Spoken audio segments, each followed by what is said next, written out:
quotes, infused with the scent of potpourri. The films we commit to memory. Crossing the felt ropes, watching from home on my TV, looking at all my eyes can see. They tell me I view obsessively. Hello and welcome to The Obsessive Viewer. We're a weekly podcast that reviews one or two new release titles every episode with an occasional free-for-all segment at the end that we call Potpourri. You can find more of our work, including my written reviews, full episode show notes, and the complete backlog of our episodes at obsessiveviewer.com. You can also write into the show by emailing me at matt@obsessiveviewer.com. And if you'd like to support us and get access to hundreds of exclusive episodes, you can join our Patreon at patreon.com/obsessiveviewer, where you can get access to content at any of our tier levels on a recurring monthly subscription basis, or you can buy individual collections a la carte in the Patreon shop section that I really need to update. This week on the Patreon, I am deep into the new James S. A. Corey space opera novel, the first chapter, the first part of their sci-fi or space opera trilogy, the Captives War. I'm halfway through book one, The Mercy of Gods. I'm doing a 6-part review series on that book, so check that out at Patreon. And I'm also plugging along at my read-along review of You Like It Darker by Stephen King. That'll be finished this week, and I'm going to be guesting on Kim C. of the Year of Underrated Stephen King, her Patreon, to talk about the book this week. So it is a busy week for Patreon and podcasting. And, so once again, you can sign up for all of that at patreon.com/obsessiveviewer, and, you get access to that and a bunch more content. I'm your host, Matt Hurt, and you can find me on social media, which of course includes Letterboxd at the username of Obsessive Viewer. And later in the show, we'll be reviewing the new neon horror film Cuckoo, starring Hunter Schafer and Dan Stevens. But before that, we're going to go over some movie news and then review the new Eli Roth video game adaptation Borderlands in a non-spoiler and spoiler feature review. And joining me tonight for that, for the full episode, is returning guest, my friend and IFJA colleague, whose work can be found at the newly minted oddtrilogies.com website. He is the Lilith to my Claptrap, I guess. Welcome. Sure. Welcome back to the show, Andy Carr. How's it going, Andy? And I'm sorry for that. That's the best intro I've ever gotten on a podcast. Thank you, Matt. Thank you. My pleasure, man. I'm happy to be here. Nice. I'm happy to have you. Excited to talk about these. Yeah, absolutely. This is going to be a fun episode. You haven't been on since I believe when we did the Shogun miniseries review, which we might be talking about something similar to that later in the episode. But yeah, we'll save that. But I'm glad to have you back. How's it going? How has the new website been going? How, like, you and Logan launched oddtrilogies.com for your podcast Odd Trilogies. You're also doing written reviews over there. How is it going into the working for yourself kind of the style of film criticism online? Yeah, I mean, it's been fun. So we launched the website in like May, I think. And yeah, we've tried to do a little bit more in terms of like written content, like reviews and monthly commentary series and things like that. Logan just last month kicked off a new series for us that we're calling Cinema Komorebi. Nice. Komorebi coming from the Japanese word, basically for like sunlight shining through trees. And it's this kind of unusual natural phenomenon that, the Japanese people use to describe kind of the tranquil beauty of the world around us. And so Logan thought, like, what if we explore that, like, as it happens in movies, and talk about movies that kind of give us that beautiful, fleeting sense of comfort and beauty and awe. And so he talked about Wim Wenders' Perfect Days from last year, which of course is a movie that literally makes use of Komorebi, and I think even has the word in the movie, if I remember right. Nice. So yeah, that's kind of a new thing we're doing, and we also do new release reviews from time to time. Very cool. Very cool. Congratulations on the launch and everything. And you guys have also been doing quickie reviews on the podcast. Yeah. That's been a lot of fun to listen to. And yeah, it's awesome to see that not only have you done like, just putting it all on your own website or anything, but it's just like you guys are clearly expanding and you're doing more things, and I don't know, I really like that. So I'm excited for you guys. Yeah. Well, it would be no exaggeration to say that you and also like Midwest Film Journal, those guys all kind of inspirations to both me and Logan to try and, do something of our own, create our own outlet. And so, I rest on the shoulders of giants. Well, thank you for that. I appreciate that.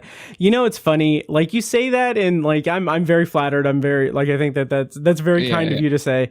But like all I'm thinking when I'm looking at your site is how, like, I need to talk to you about how to get my site to look even a modicum as professional and beautiful as your site does. Oh, because like I will say it's mostly a template. Okay. That I like plug stuff in, so I can direct you toward that template. Okay, honestly, we might have to talk off mic because like I use, not to get too deep in the weeds in this episode, but like I use like a template for on WordPress. It's like a cheap like thing, and like I'm fine with how it looks and everything, but just like the formatting is a little off with the backdrops and it's not very pretty, as I like to say. But the important thing about ObsessiveViewer.com is that the donate via PayPal link does work, and the join Patreon link does work. So the only links that need to work. Exactly. So there's that. But you just recently on Odd Trilogies, you guys just recently did the Deadpool trilogy, and a Kevin Costner director trilogy with guest Nick Rogers, who has appeared on this podcast himself. Mutual friend Nick Rogers. Yes. So how has the podcast been going, and what's on the horizon for the podcast as well? And also, if you could, so sorry, pitch what the podcast is, because even though people I'm sure know, what is the podcast and all the other questions I've already asked. Sure. So the kind of conceit of Odd Trilogies is to explore the kind of weird ways in which movies are connected. The world of film is connected. And so we look at movies in sets of 3, but those are not necessarily like the Deadpool trilogy where it's a clear series of sequels. It may be, 3 movies from the same director about the same topic. It may be 3 collaborations between an actor and a director. Or, maybe it's 3 different takes on the same source material. And so we kind of explore, how are these movies taking different approaches to the same kind of hypothesis. And we just kind of look at the behind the scenes, the on screen, the good, the bad, a bit of everything, and kind of look at the body, the 3 as a whole. So yeah, like you said, we just did Kevin Costner's directorial work, at least his first 3 films, and the Deadpool trilogy.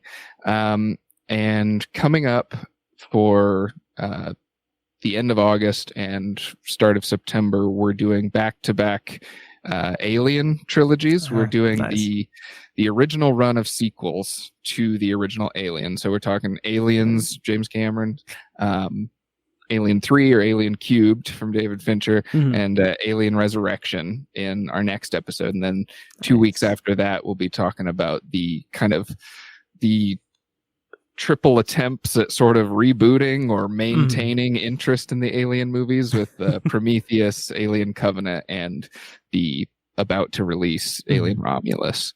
Nice. So, that's kind of what we've got coming down the pike. And very nice. It's great. I mean, this year we kind of changed our approach, because in the past it was always very hip fire and like, okay, we recorded that trilogy. what do we want to do next? Sure. And this year we took a different approach where we were, at the start of this year, maybe the end of last year, we were like, let's just plan out our whole year, like every trilogy we want to do, set a schedule, stick to it. And I think it's improved our productivity and also given us, things to look forward to throughout the year and kind of getting a rhythm and a flow. And so it's made it more fun instead of like, just scrambling every 2 weeks to try and decide what we're going to do. Yeah, I totally get that, man. Like I've been plugging along, being as diligent as I can with this podcast, and it's a lot. Like it takes a lot of work to be consistent and everything, and like you guys are just like killing it over there. So I applaud you, and I really enjoy the show. Thanks. Yeah. So of course you guys can find Odd Trilogies at oddtrilogies.com. And also, Andy, where can people find you on the old Letterboxd? Letterboxd, I think I'm Dandible. So it's it's like Mandible, but with a D instead of an M. Yes. So Letterboxd at Dandible. Nice. And yeah, so that is stuff that I highly recommend you guys check out. If you're listening to this podcast, you should listen to Andy's and follow Andy all around the place. I will put links in the show notes, of course. So as I said at the top of this episode, we are going to be reviewing Borderlands and Cuckoo, which are both in theaters right now. Borderlands, I'm not sure how long it's going to be in theaters because it was it was a bomb. It was like I think it made less than 10% of its budget on opening weekend. Something like, I want to say like the Friday night totals or something was like 10 million. Like that's it. Oh, I thought that was the whole weekend. Was it the whole weekend? Jesus. It might have been, I don't know. But it's like over $100 million, like $115 million budget. So really rough opener. Oh my God. Yeah, that was 10 million opening weekend. Good God. Like, we'll talk about it later, but man, like after after and this, it's not like they didn't market this film. Oh no. I mean, I didn't feel it. I felt like I was seeing it around. I kind of was. I think I saw the trailer maybe once or twice. Okay, I will say I did not see this trailer in theaters at all. Okay, I don't think I saw it in theaters at all. Advertising online, but I never saw the trailer in theaters. Same. But man, it's like we'll talk about it. We'll talk about it later because we've got news before the reviews to go through. So anyway, stay tuned for our thoughts on Borderlands. But to talk about some news before the reviews. So obviously, there is a lot of news that has been uncovered or announced from the D23 Expo thing. And I went on the interwebs and I made a list. I was like going to make a list of like the titles that were announced and release dates and stuff. And there's just so much that was announced there that it's kind of exhausting. So So and like 90% of it is sequels. No, seriously, it is like right off here. The ones that I listed, there are 3 titles out of 1, 2, 3, 4, 5, 6, 7, 8, 9, 10, 11. 3 out of 11 titles are sequels or something with from existing IP, and that's nuts. Yeah, that is nuts. So they're going to keep you guys over at Odd Trilogies in business for a long time, for sure. Yeah, there's a few trilogies about to be completed. Yep. It's oh God. Anyway, I'm gonna kind of just run down some titles. If you like we can talk about each one individually. If I don't say anything for one that you have that, like if I omit one that you wanted to talk about, feel free to throw it in. But most of these are like Pixar related stuff, but I'll bunch the first 2 together. It was announced that Incredibles 3 is in production or is in development, and that Toy Story 5 is going to be coming out in the summer of 2026, as Andy shakes his head no. Regarding Toy Story 5, Andrew Stanton said that Woody, Buzz, and the gang will be fighting to stop their new child from becoming an iPad kid. Yeah. Oh, okay. So... yeah. What do you think about these two announcements? What do you think about Incredibles and the Toy Story franchises? The Incredibles is probably my favorite Pixar movie. Oh, nice. I mean, I have a huge, superhero nerd bent in me, so that, has always appealed to me. But yeah, I've loved that movie forever, and I thought the second one was fine. I enjoyed it well enough while I was watching it, but it kind of immediately left my mind, and I have not revisited it. The only times I've thought about it, I've only thought kind of more negatively about it. So I'm not super optimistic about a 3. And it's kind of the same with Toy Story 5. I was not impressed with Toy Story 4. I did not think it was bad. It was a perfectly, serviceable viewing experience, but it was kind of like, we're just trotting out all of these old things and not doing anything interesting with them. And I don't know. Toy Story versus the iPad I get it. Like, it makes sense as a modern extension, but it's just not that compelling to me. No, it's not to me either.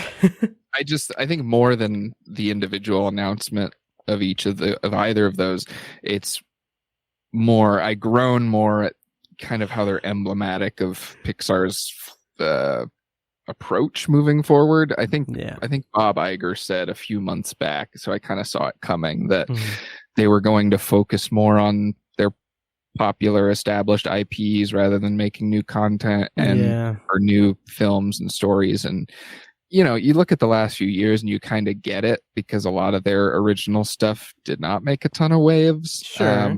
But at the same time, it's still just kind of sad to see the studio known for all this kind of invention in the world of children's storytelling just go back to all the same stuff, because it's like they gave up.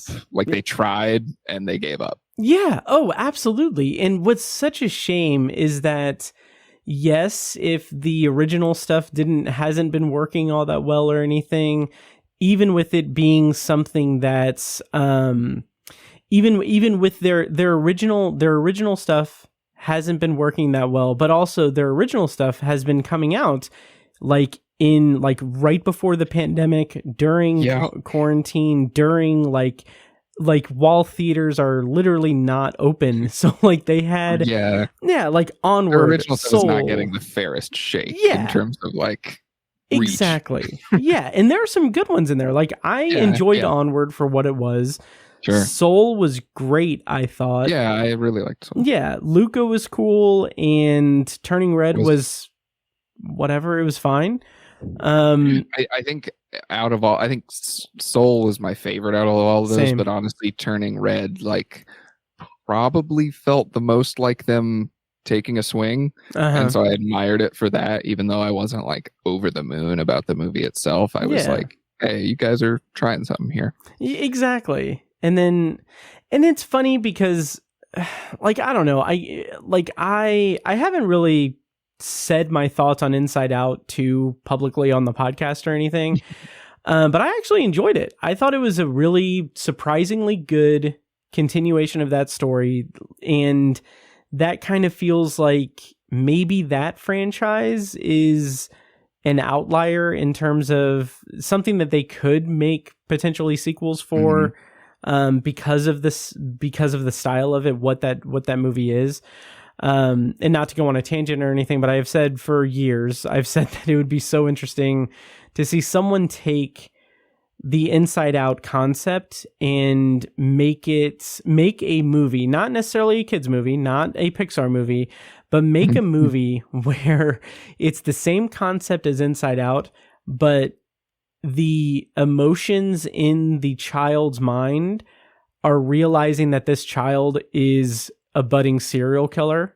And like a very dark like story of like they're trying to rationalize the kid like murdering animals and stuff. Sure. Make like a horror movie like that. Yeah, I think that would be interesting too. I mean, I think that kind of goes for a lot of the ideas that Pixar movies play with. This is like, and maybe that's kind of the magic of them, is you can see them being reinterpreted all these different ways. Exactly. And speaking of sequels and IP and everything, Disney also announced that Frozen 3 is to come sometime in 2027. Do you have any thoughts on this? I honestly don't. I was going to say, not really. Yeah. I think the first two are fine. I mean, 100% not for me. Yeah. And I get almost nothing out of them. I see the appeal, but I couldn't care less. Yeah, same here. I enjoyed the first Frozen. I have really no memory of Frozen 2. I saw it, but I just don't really have a memory of it. I guess they also announced that there's going to be a professionally filmed version of the Frozen stage production, the Broadway play, I guess. So that should be interesting. Like, sure. If nothing else, Disney Plus is getting pumped with a lot of good content, or a lot of content, a large quantity of content. Right. Yeah. That one, and what was the other Disney? Oh, Moana 2. Oh yeah, Moana 2. Which is weird because they're doing Moana 2 and also live action Moana. At the same time. Because wasn't it? That's right. I forgot that they're doing live action Moana. Because wasn't Moana 2? I don't know how close they're releasing, but it's like they're both in development right now. Right. Wasn't Moana 2 like originally going to be a Disney Plus thing, and then they sprung it theatrical? So yeah, I think it was going to be a Disney Plus series back when they thought that series were still a good idea. And then, they were kind of like, oh, maybe we don't do streaming as much anymore. Right.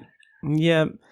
Which is funny because they did announce, I'm jumping around on my list here, but they did announce a couple of other Pixar things that are TV series. So coming December 6th on Disney Plus is Win or Lose, which is Pixar's first ever original TV series.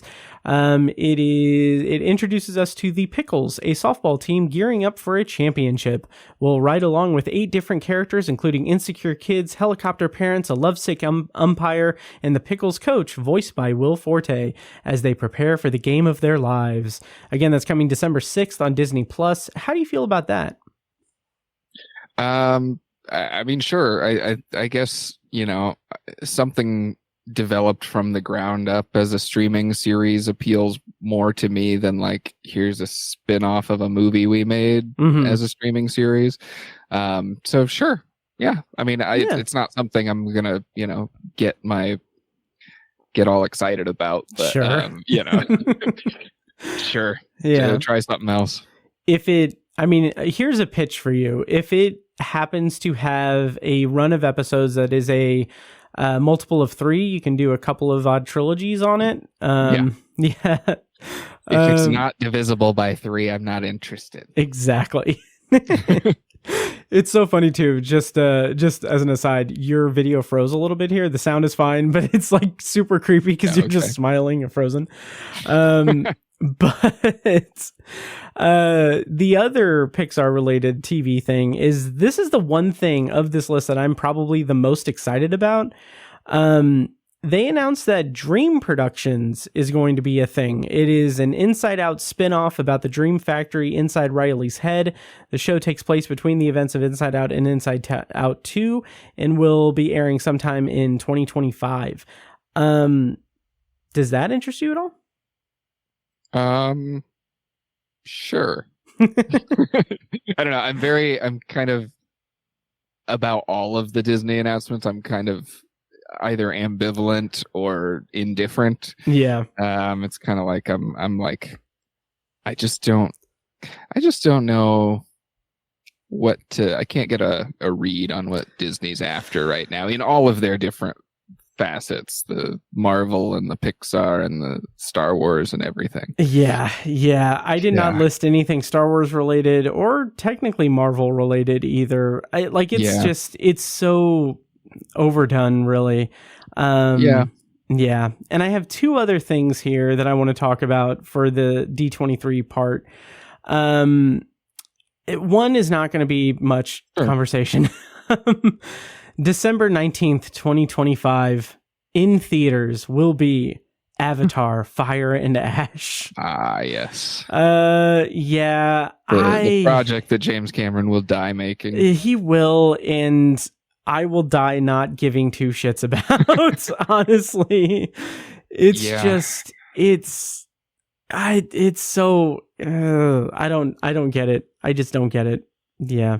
Yeah, I mean, I was kind of blown away by the response to whatever the second one was called. The Way of Water. That's right. I was kind of blown away by the response to that because it just felt like everyone, like, you know, even you know, there's always going to be people on the internet who are, you know, hyperbolic about everything. Yeah. But like, I was kind of shocked by the amount of people, like voices who I kind of generally either trust or like understand or whatever, just like giving Cameron a pass on everything and like, oh, Cameron doesn't miss, oh, this is a perfect movie. Yeah. And it's like, there's like not even there's barely any characters. It's so like that get developed. Yeah. There's hardly a story here. It's just a visual effects showcase, and it's a pretty cool one, I guess, but it's also like 3 hours long. Yeah, exactly. And I don't get it. I don't get it either. It's like, I mean, yeah, people get very, very defensive about Cameron, and I am on record as just not really being a big fan of his work. Like I appreciate and respect what he's done for the industry and everything, but what I don't get is a sense that he is as good a storyteller as people say that he is.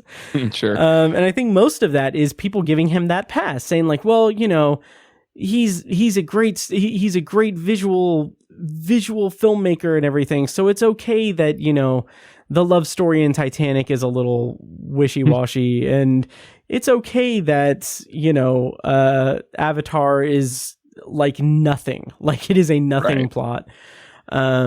Nothing in derivative. It's just so bad. So I don't know, but anyway, so the other thing I wanted to bring up is another sequel, and this will be the last one. Oh no, second to last one, because I want to talk about Monster Jam. But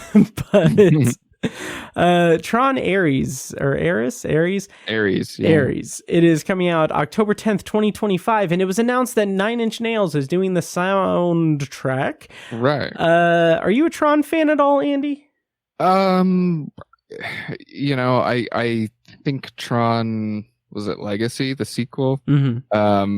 I think it's really cool in like a visual way. I enjoy rewatching like clips of that movie, and it's certainly an interesting atmosphere and things like that. But I don't like I'm not invested in the story or anything like that. So more Tron is fine with me. I'll probably watch it. Nine Inch Nails doing the score is cool. But yeah, I'm kind of like, yeah, show me the neon lights and I'll be there. Yeah, same here. I'm interested to see what happens. And the final thing. Oh, go ahead. Sorry. They haven't talked about or at least I didn't read anything about like the actual plot. Did they? It's just like, you know, I don't know if they've announced anything. Like, really, the only thing that I think that I saw was that they said that the Tron people are going to be in the real world. That I think I saw that. So that's about all the information. Games come to life, right? You die in the game, you die for real. If you die for real, you die in the game. Yes. And it's going to turn out that the video games are developed by Keanu Reeves as Neo, and it's just going to be the Matrix Resurrections or the iPad kid from Toy Story 5. Yes, there we go. I like it. Synergy. Yes. We talked about how Nine Inch Nails is going to be doing the soundtrack. That's exciting. But the last thing I want to bring up for the news before the reviews is something that I'm sure that no one involved in this is going to want any Nine Inch Nails anywhere near, but it's Monster Jam, an upcoming Disney project for Dwayne "The Rock" Johnson. He's developing the new film with the studio. It's called Monster Jam, inspired by the monster truck driving event of the same name. Andy, do you have any interest in this whatsoever? No, our friend Evan said in response to this, Dwayne "The Rock Bottom" Johnson. Yes, I thought that was hilarious. That's great. I'm one part fascinated and one part just like amused cynically by where Dwayne Johnson is at right now in his career, and just all of the hands he's putting in different jars. It's like, I don't know, it feels like he's scrambling.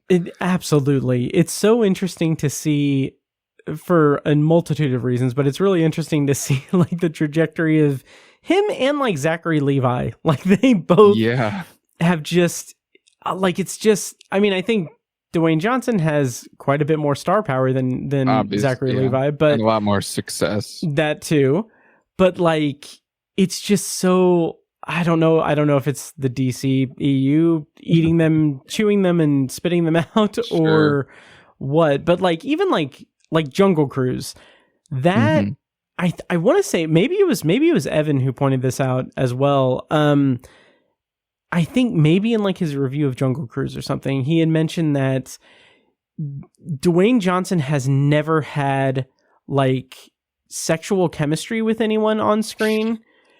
Right. And like that was like a glass shattering thing for me. Like, no, he like there's no, like I've seen several movies with him. There isn't like, I don't believe that he, like his characters have had like the romantic chemistry. He's not his characters anyway are not sexual beings. He's like this weird sexless puppet. Who just kind of, I don't know, something about his squeaky cleanness really puts me off. And I will say I'm interested in the A24 movie he's doing with is it Benny Safdie? I think so. That has potential to be really interesting, and I think is a compelling swing for Dwayne right now. Although, the cynical part of me still says, okay, but that's another calculated move he's making to do something, quote unquote prestigious or artsy or whatever that's going to appeal to that part of the population, because he hasn't really touched that. Yep. That is such a good point. Like it feels like that calculated thing. It feels like a calculated measure. And not like it. No part of me believes that there is a part in Dwayne Johnson that has like an artistic itch that he's trying to scratch with that. Like that is something he's trying to appeal to a certain demographic for, or a certain thing. It's not that he wants to stretch his acting muscles.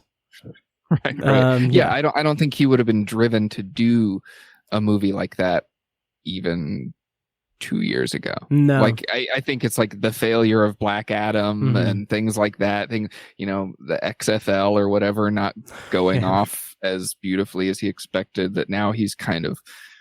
It reads like he feels cornered, and he was kicked out of the Fast and the Furious universe. Of course, he's coming back now. He's back in WWE. It just feels like Hail Mary is right and left from that man to try and stay on top.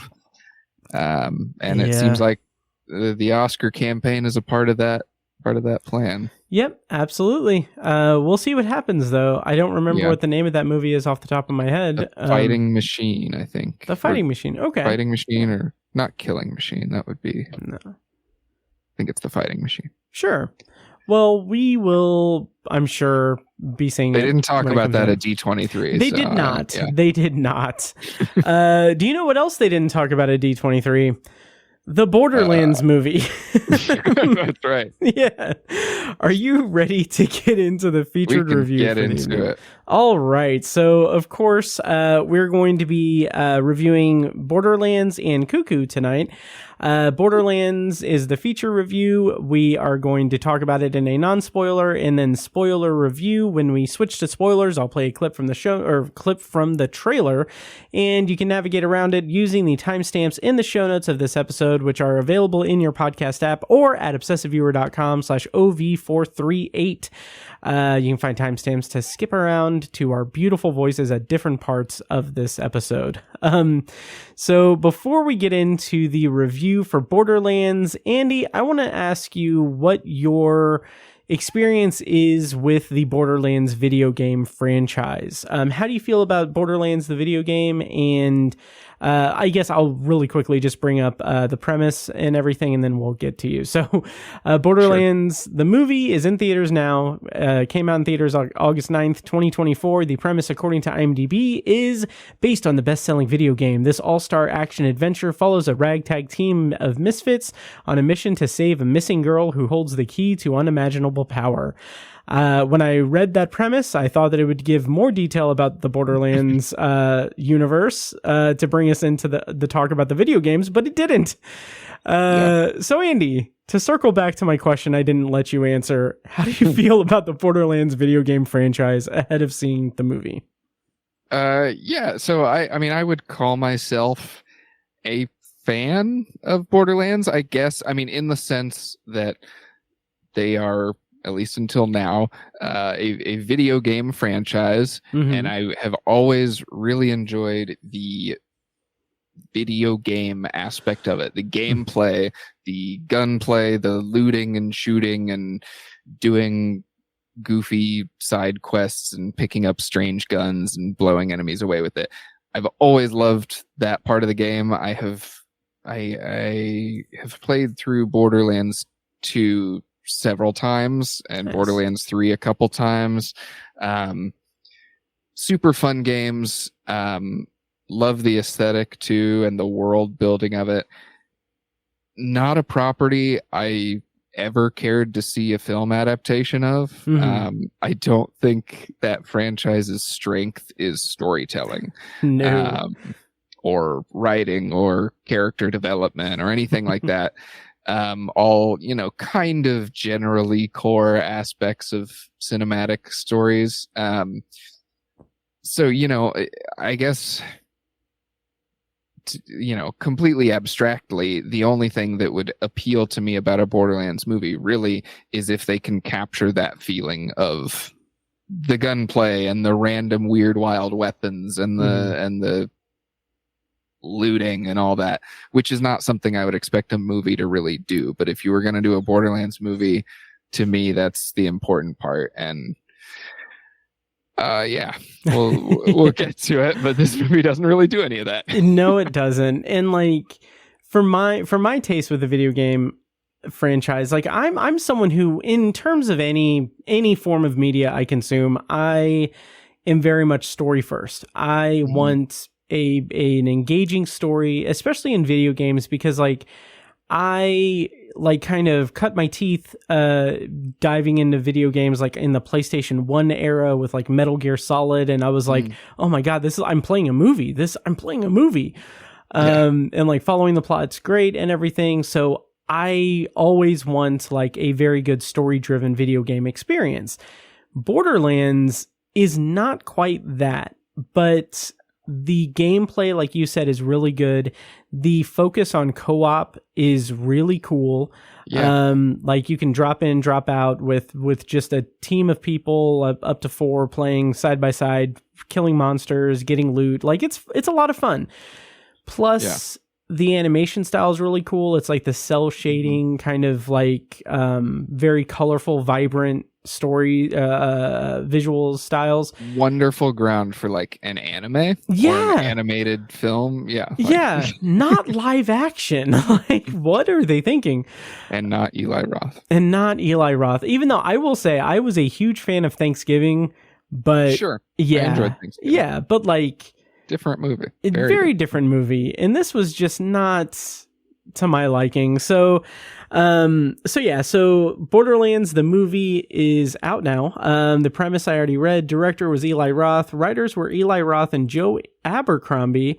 Cast includes Cate Blanchett, Kevin Hart, Edgar Ramirez, Jamie Lee Curtis, Ariana Greenblatt, Florian Muntino, Janina Gavankar, and Jack Black. So a toughie right at the end. That's a very tough one. But yeah, so that's the cast and Borderlands the movie. I will say right up top, this movie experience for me was rough because I went to the theater. Like, granted, I woke up like early Saturday morning and I went to the theater at like 1:30, and it was like I was fighting off dozing off, like partially because I had woken up early and partially because I was not emotionally invested in this movie. So in non-spoilers, Andy, how did you feel about Eli Roth's Borderlands? Yeah, I mean, it's a lot of nothing. I mean, I don't blame you for dozing off during it or fighting off the urge to, because there is, I don't really care, if you're a fan or not a fan. I think any movie based on an established IP needs to kind of grab you in its own right. And I just think that there's not really anything to this movie that's going to grab anyone, whether you like the movie, like the franchise or not. It's edited to the fucking bone. Yes. It's, all the characters are incredibly one note. I mean, barely even one note. A lot of the characters, like, you don't even get an impression of who they are. Nope. Everybody's phoning it in, or those who maybe aren't phoning it in. The movie's so chopped up that you can't really grab onto their performance anyway. Absolutely. I think Jack Black is like a pretty decent Claptrap, but Claptrap was already kind of one of those characters who's constantly teetering on the edge of, like, making you want to blow your brains out with how annoying he is. And the movie just makes that worse. Oh, absolutely. It's not funny at all. No. So whenever Claptrap's on screen, he's just fucking annoying. Yeah. And it's so, like, I put in my Letterboxd blurb, I think I said something like Claptrap is as annoying as he is in the video games. Like, fair enough. Yeah. I'll give him a little more credit in the games because I think the comedy is a skosh better in the video games. Yeah, I think part of that is this is a PG-13 movie. The games are rated M, very mature content, both in terms of violence and, like, dialogue and jokes and things like that. There's just so much material you're not gonna touch in a PG-13 movie. With a clear, like, family bent for some reason.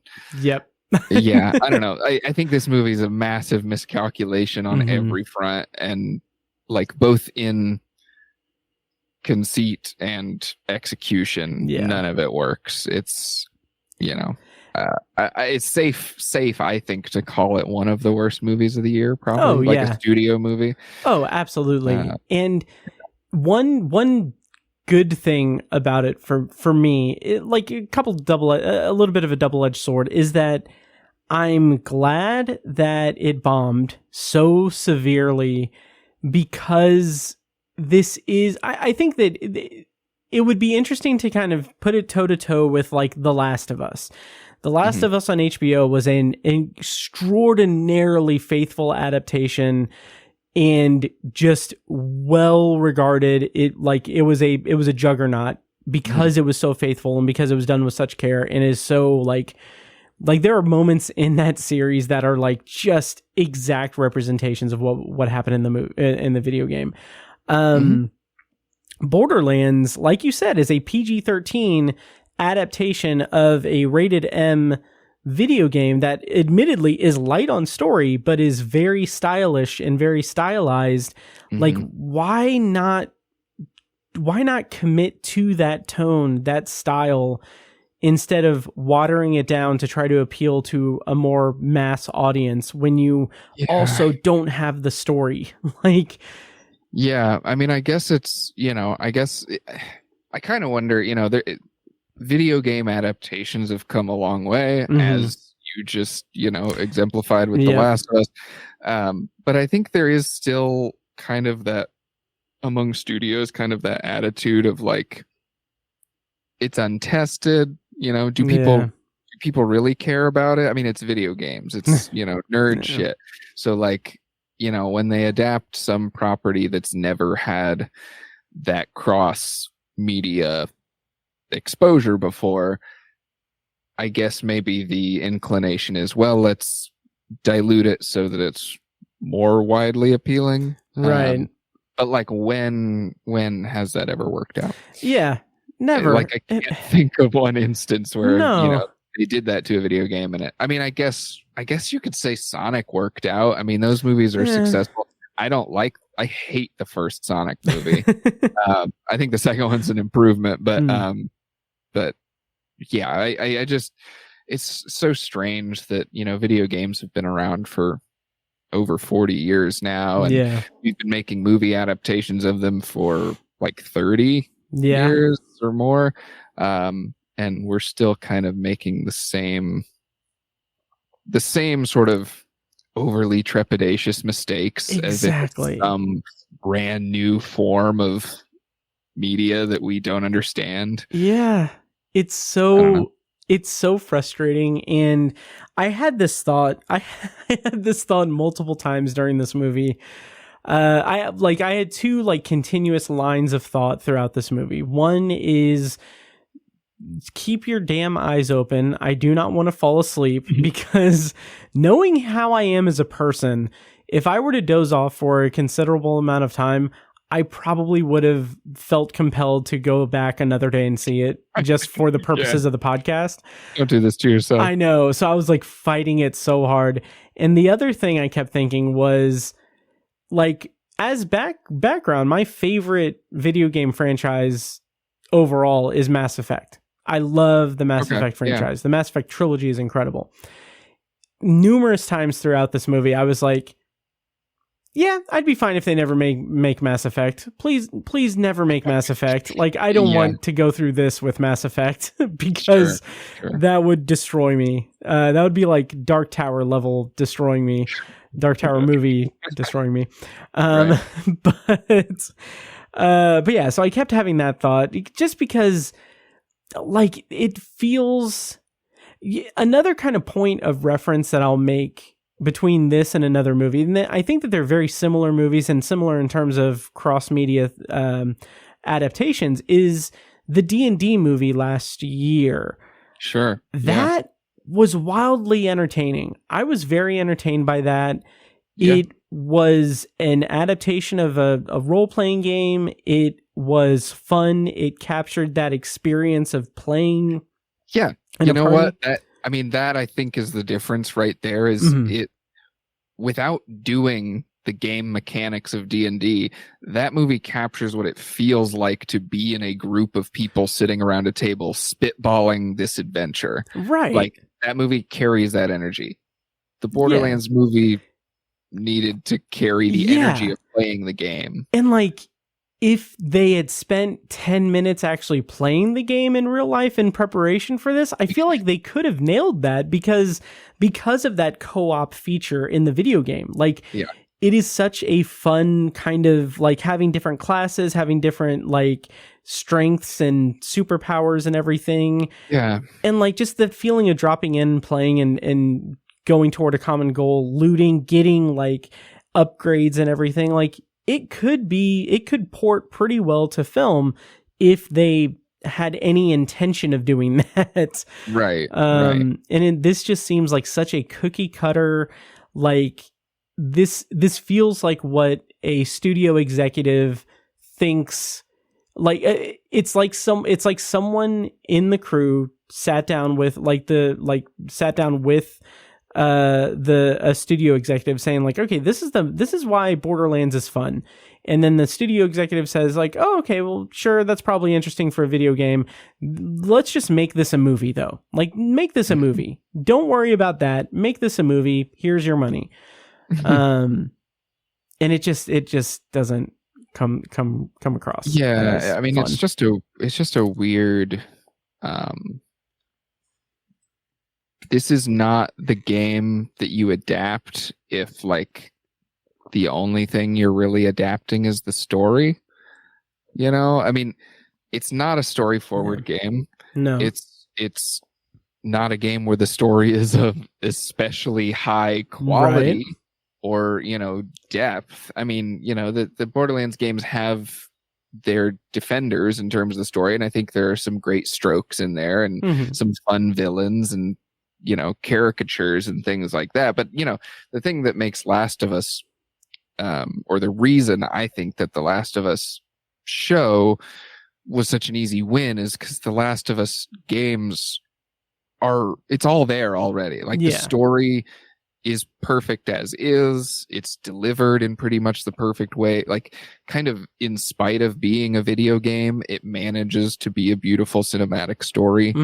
And so it's like, I always felt, even before that show came out, like, yeah, this is going to be a knockout if they adapt it, because it's already that. Like, there's barely any adaptation that has to be done to make it a movie or a series or whatever. Yep. This is not that kind of video game. No. Like, it's, you know, you have to be more clever or more sharply attuned to what the appeal of the game actually is in order to make it a compelling movie. Because just taking the general beats of the story and some of the characters' names and being like, yep, there's your movie, it just doesn't work, because that's not what the game is. Totally agree. And I will say, to the movie's sort of credit, there are a couple of things that I actually thought, okay, this works a little bit. So two positives I'll bring up is one, this is such a backhanded compliment for the movie, I swear. But the trailer, the one or two times that I saw the trailer, I thought, okay, they're taking Borderlands and cosplaying Guardians of the Galaxy. That's the vibe I'm getting from the trailer. To the movie's credit, the finished product of the movie itself feels like it wasn't. It feels like the people behind it weren't as clever as to try to make a Guardians of the Galaxy clone. Because I feel like if there was an attempt, it was just bogged down by just complete flat storytelling and just a nothing plot for me. Yeah, I think you're right, because I definitely felt that way when I watched the trailer. It was like, oh, yeah, they're really leaning on the, you know, kind of lovable, deviant misfits of it all. And I'm like, I want these people to be bloodthirsty lunatics. Like, I don't want them to be, you know, criminals with hearts of gold. Right. You know, so I was definitely worried when I saw the trailer of like, oh, this is just kind of Guardians, but awful. And I do think if the movie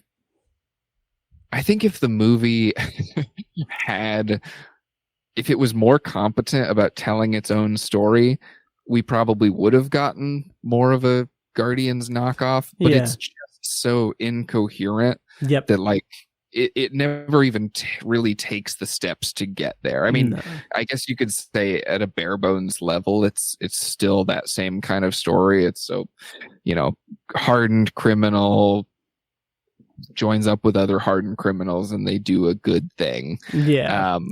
But it's so far from even attempting to do anything coherently that it's it's not quite. I mean, if somebody were to call it a Guardians knockoff, sure, but it's like just so far off the mark. Right. It's like, it doesn't even deserve that insult. Yeah, like, it really doesn't. Like, it's not as inventive as that would have made it if it was something that they attempted. Well, that's at least a tried and true template that we know works. Oh, so exactly. Like if it had executed on that better, it would at least be like, you know, maybe a 2.5 star movie instead of a 1 star or less. Exactly. The other positive that I kind of want to bring up is, and I think that this is maybe a little bit of a stretch in terms of what I was looking for, in terms of looking for something positive to say about the movie. But I will say that the production value, the design of it, like, I mean, it looks all just completely computer generated and stuff. That's, whatever. Sure. But like, I feel like the look of it is at least somewhat admirable in the attempt to make it look like the video game. And obviously, like you said, it would have worked better as like an anime or something with that specific animation style. But in terms of porting the unique kind of self-shading animation style of the video game over to a live action movie, I think they did a pretty decent job at that. Like, it looked pretty solid. Yeah. Yeah.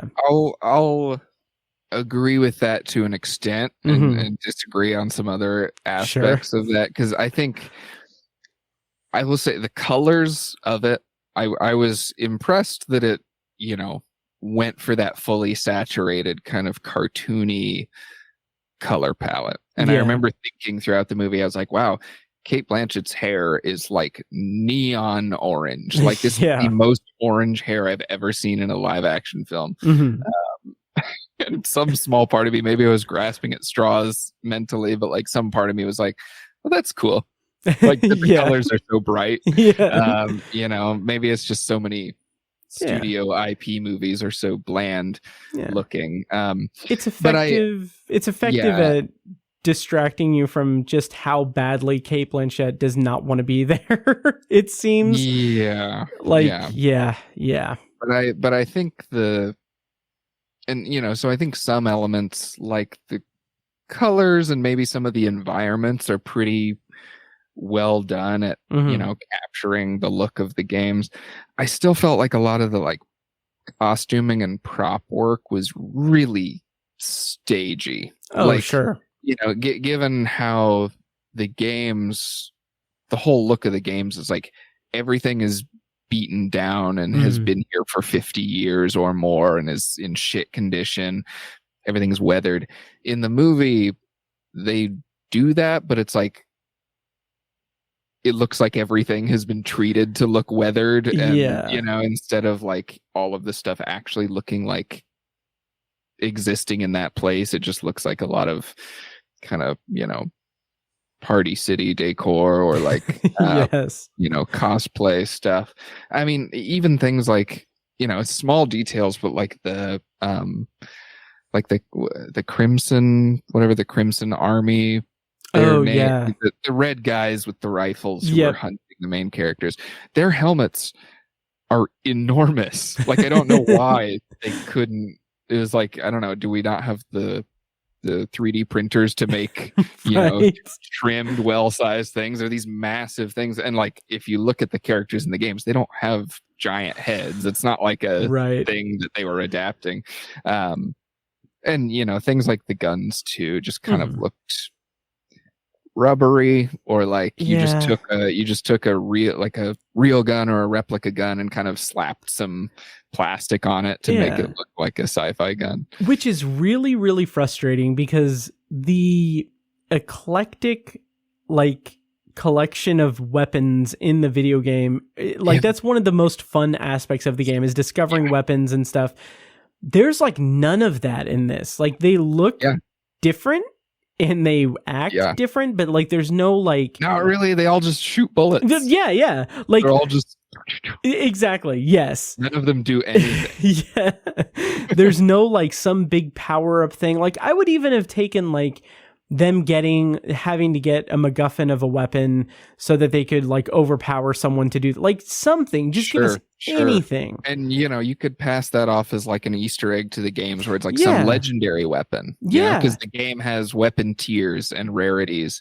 I mean, it's just if you're going to adapt a video game, especially one as kind of like frothy and goofy and cartoony as Borderlands, it's like, fill that shit to the brim with Easter eggy stuff like that. I mean, there are small details if you're really paying attention, like little digital displays and things that like have, famous names or weapons on there. But it's like, the movie is never focusing on anything that made the games fun. Right. Exactly. So you know, you could have had a recurring gag of just like every time they kill a bunch of enemies or like clear an area, somebody's picking through a body, like taking their gun or like comparing it to their own, you know, like that. It's just a funny thing you could do. It wouldn't make it a great movie, but it would show some care and some thought into the fact that like, this is what this property is known for. This is why people like it. And this is how we're going to try and put it in a movie.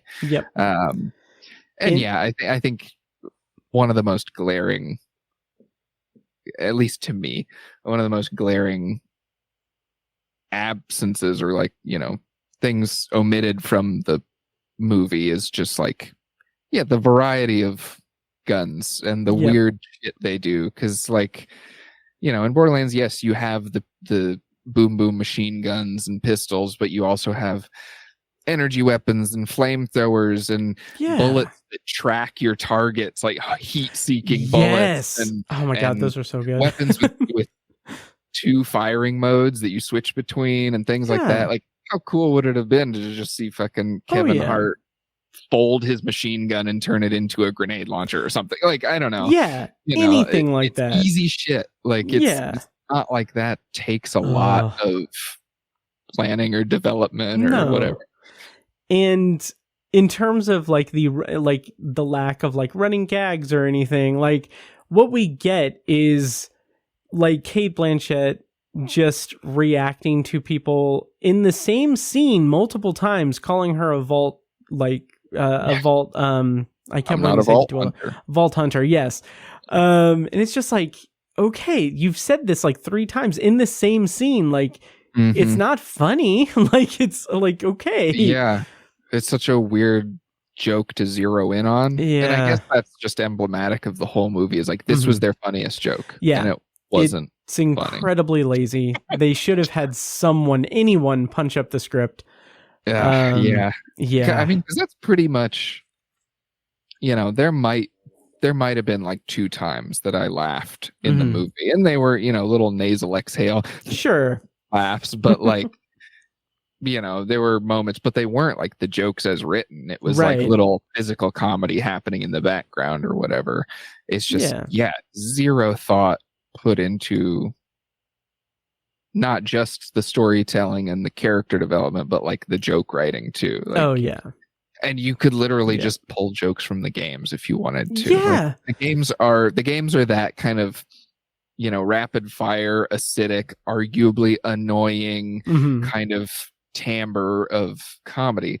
There's a million jokes in every game. Just you could literally just rip them from that and put them in your movie, but they don't do anything. No, they don't. And if listeners have not noticed, we have not really talked about the plot, because there's barely a plot to this movie.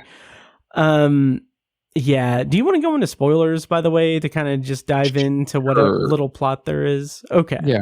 All right, we're going to go into spoilers for Borderlands. Don't know how long that's going to be, because there's not a lot to spoil there, but I'm going to play a clip from the trailer from Borderlands to bring us into the spoiler section. So navigate timestamps if you want to skip around it. But before we go into spoilers, Andy, what did you rate this on Letterboxd out of 5 stars? I gave it a 1, which is probably generous. But it's, you know, it wasn't a movie that I really walked out of like, I don't know, furious at or anything. And I don't know, sometimes I feel like I reserve my half-star movies for like the absolutely like incoherent, like none of this even comes together as a product that I would feel comfortable calling a movie type things. And this is like a corporate product that is clearly a movie, clearly has a beginning, middle, and end. It just sucks. And it's okay. You can go ahead and say Rebel Moon. You can say Rebel Moon here. It's okay. It's a safe space. But I rated it I think very generous 1.5 stars. Okay. Production design went a long way. I honestly think that's it. The production design went a long way, and I Pretty was colors. Yeah, pretty colors, and I didn't fall asleep as much as my brain wanted me to fall asleep. So There you go. there's that. So 1.5 stars from me, 1 star from Andy. Of course, you can follow Andy at Dandible on Letterboxd, and me at Obsessive Viewer. So we're going to go into spoilers for Borderlands. I'm going to play a clip from the trailer. When we come back, we're going to be spoiling the movie. Would you look at that? A ladder! Unfortunately, my design doesn't facilitate this type of...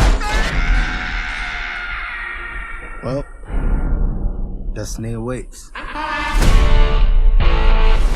Legend has it that there's this massive treasure hidden in some secret vault. And if you go hunting for it, you'd better take any help you can get. Because it's on the weirdest, most dangerous dumpster fire of a world in the universe. God, I hate this planet. All right, so spoilers on for Borderlands. Andy, I want to share a quick anecdote from my theater experience. As I was leaving the theater, as the credits were starting, the mid-credits were starting, I heard someone behind me ask the person that they were with as they were descending the staircase. They said, what about the mid-credit scene, or what about the end credit scene? And the person said a very, not even animated, just a very exhausted, I don't care. We can watch it on YouTube. And yeah, in that, I felt that. I very much felt that. I did not stay for a mid-credit stinger or end credits thing, because I figured, A, much like the person behind me, I didn't care. Sure. And B, I knew that anything that they had as an extra would not ever be paid off, because this is not getting any sort of sequel ever. Yeah. It's funny. Yeah.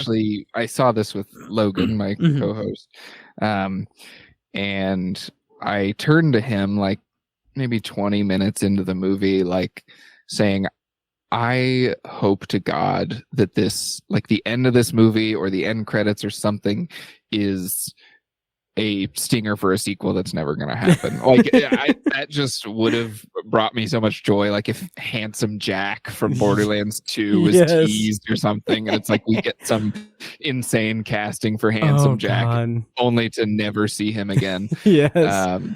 So I was, the perverse part of my brain was kind of hoping for a stinger, but also, I didn't care. Okay. Did you stay for it? And was there anything? Well, no, there was nothing. Okay. Logan and I sat in the credits, and he looked up on his phone. Okay. Is there an end credit scene? And as soon as we read that there wasn't one, we got up and left. Okay.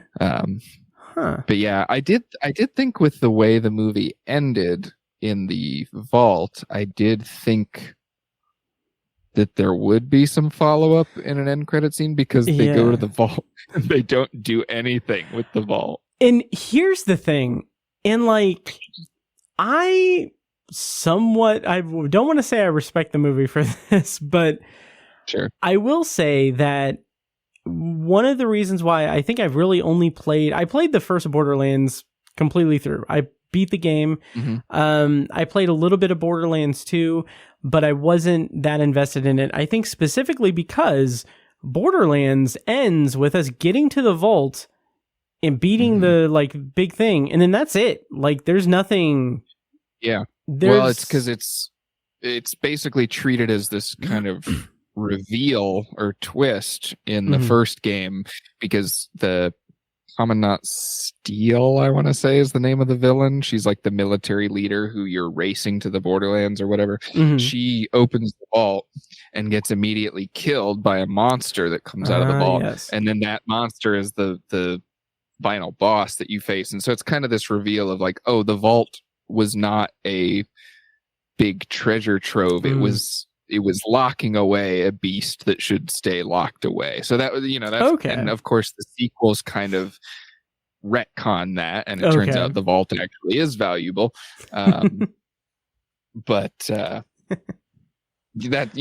I think that works in the first game because it's kind of this surprise. Okay.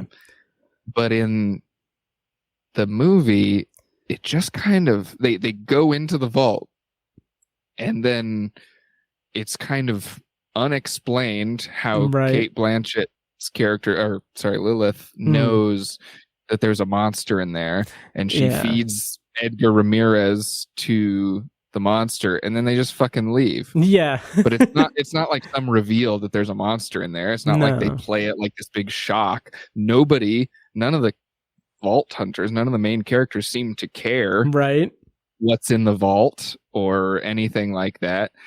They go in there and the guy dies, and then they leave, and it's like, why did you even show them going into the vault if you weren't going to do anything with it? Just do it like the game where the portal opens, a tentacle comes out, kills the bad guy, and then the heroes have to fight the monster. That would have been so much better, honestly. Me not even liking the game ending, that would have been better in the movie for me.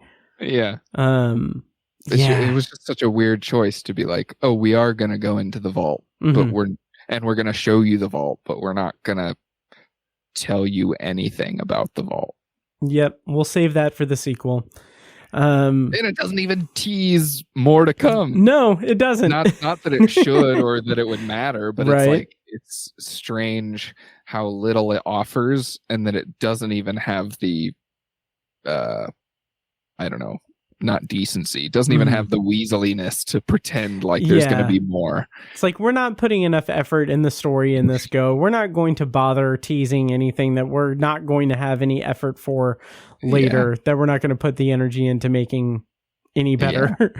Well, and I wonder too, like because of how chopped to shit this movie is, and the fact that, you know, I'm pretty sure there were reports about its screen, you know, its testing and stuff. And so I'm sure there are very different cuts of this movie out there, not necessarily finished cuts or, you know, like fully produced, but I'm sure there's a lot of stuff that was left out that they just decided didn't matter because they either knew it wasn't going to be successful, or they knew that stuff wasn't what was working for people. Sure.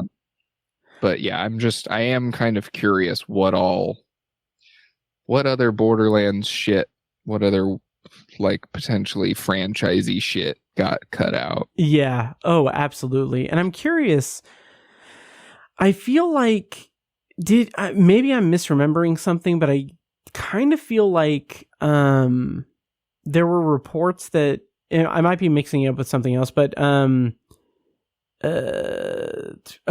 that Eli Roth didn't have full control over it, or there was some like big thing in the production that didn't work out. Didn't someone like kind of take over for him at some point? Oh, that I don't know. I thought he was involved all the way through. I mean, my impression of Eli Roth is like, if he's not making a horror movie, he's just kind of a company man. Yeah. He just kind of does whatever, takes whatever comes his way, and you know, it's the studio's movie and all that. So I don't know, maybe it was taken from him, but I've also seen him make similar things. So sure. It's like, I'm not surprised. Sure. On Wikipedia, so grain of salt, it says in January 2023, it was announced the film would be going through 2 weeks of reshoots directed by Tim Miller due to Roth's commitments to Thanksgiving. Interesting. And it's funny because it also says that Craig Mazin, who adapted The Last of Us, worked on the screenplay, but eventually took his name off the project. So like you guys aren't listening to me. Interesting. Yeah, I mean, you would think, like, after the success of The Last of Us, everybody who's trying to make a video game movie would want Craig Mazin on it. Oh, absolutely. You know, not that making The Last of Us means you're good at everything, but that's kind of how studios tend to think. So that should I would have thought they would some just cash. Give him carte blanche to tell them what this movie needs to be. Yep. But I'm yeah. also surprised. I saw Tim Miller in the credits that he's like an executive producer or something. Okay. So Yeah. I saw that, but I didn't realize he actually had a hand in directing it, which is kind of surprising and disappointing because Yeah. on our last episode of Odd Trilogies, we just talked about how Tim Miller is kind of the only one that brought any verve directorially to those movies. And he's the only director where you can really feel like he has passion for the characters. But granted, when you're the patch job guy on a movie, you're not necessarily able to inject it with any of your own stuff. Sure. Performances, were there any? I mean, like, right. I'm being very reductive, oh my but God. yeah. No, I mean, Logan turned to me and said, like, during the third act, and said, "This is the easiest paycheck Edgar Ramirez has ever cashed." Oh my God. Like, yeah. Nothing. He gives this movie absolutely zero. Zilch. He doesn't even. It's funny. There's sometimes when like multilingual actors who are well known and have done like studio films, they pop up in a movie. You can tell they don't give a shit about it because like you heard them do an American accent or speak English in another movie and they were really good. And then here they're just botching it. Right. And it's like, okay, yeah, you could not be bothered to put effort into like doing the dialogue correctly. Yeah. And I don't blame you. No. Man stood on a green screen for probably 4 days and did all of his lines and did not see anybody else probably. Yeah. Speaking of, I guess Jack Black said that he was never on set or anything. It was all just ADR, obviously. But and like, I don't know. It like even like Jamie Lee Curtis, who I love, like it was just nothing there. She's the only one who I would say maybe generously is trying for something. Okay. Like she's trying to be kind of the weird, arguably autistic coded like scientist, She's playing something other than Jamie Lee Curtis a little bit. That's a fair point. And it doesn't really work. It doesn't really work. No. It doesn't matter. Right. But I think she is the only one in the cast where I was like, okay, I can see you trying to be a storyteller here. Yeah. Yep. And Kevin Hart, I think he is marred significantly by just the most cookie cutter, just cliched, like writing of that character. Like going through the motions of like, oh, I'm going to sacrifice myself so that they can get to safety. And he has like that just really just bored as hell line read of like, oh, sorry, Bob, or whatever to the bomb. And it's just like, there's just nothing there. And like, he's coming back. It's annoying. Yeah. I think that the timing of that scene too is so like, why would anybody die right now? Yeah. Like, like, why would there be, this is not the time where you set those stakes. Like, right. It was just so transparent. But I think Roland, Kevin Hart's character, is such a perfect, in a bad way, a perfect like disservice to both the character and the actor that you cast as the character. To where it's like, I don't really like Kevin Hart. I don't think he's that funny. I don't enjoy his stand-up comedy, and he's just himself in all of his movies. So like, I don't have anything invested in Kevin Hart. Sure. But he's a funny man. He's a comedian. Yeah. Roland is the only not funny character in all of the Borderlands games. He's the only like 100% straight man. Barely ever makes any jokes, is always taking the situation super seriously, understands the stakes of what's going on, is barking orders.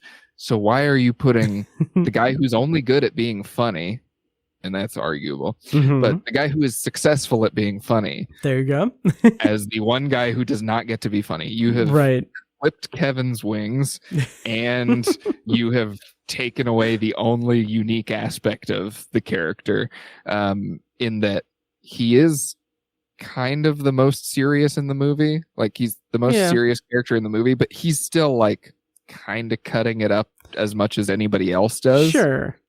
In that kind of first draft comic relief sort of way. Very much. Yeah. I mean, it feels like, they said, okay, Kevin, do your thing. Yeah. Be funny. And like didn't give him anything. No. Yeah. So it's a weird. Roland went from like being a something character solely because he's the only one who's not funny to being a nothing character because he's just like everybody else. Right. Yeah. And it just didn't work. I don't know. Like, what else can we say in spoilers for this movie? I mean, honestly, I don't know. I guess like, we've done a lot of like, I guess maybe this is a compliment so far. And I guess I have another one in that, like, I don't want to say I liked it, but I like almost kind of felt something with how they, not that it wasn't predictable, but basically, Tiny Tina is like set up to be the vault, the vault key, the Iridian princess or whatever. And then, at the end it's revealed, oh no, you're not actually this, Lilith is. And it's not like that isn't telegraphed. It is obvious, but it's like, I at least liked that it felt like it was a curveball for the characters. And they were caught off guard. Again, doesn't really matter. Didn't elicit any emotions in me.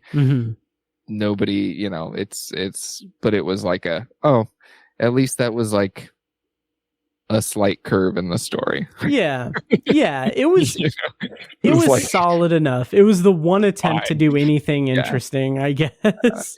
And even then it was like, if it wasn't the most obvious choice, it was the second most obvious choice. Right. Exactly.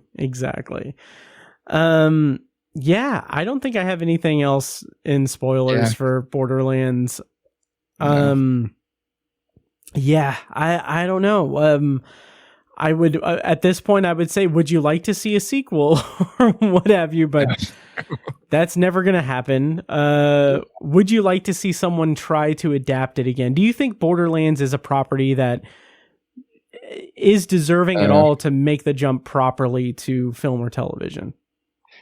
I mean, kind of in the sense of what I said at like the start of the episode, it's never been a property where I've felt the urge to see it in any other format. So I guess not. Like, I mean, at the same time, though, I am one of those people that I guess it's kind of hopelessly optimistic, but like anything I play or watch or read, I'm like kind of envisioning what it would look like as a movie. Same. And I do firmly believe that pretty much anything can be adapted.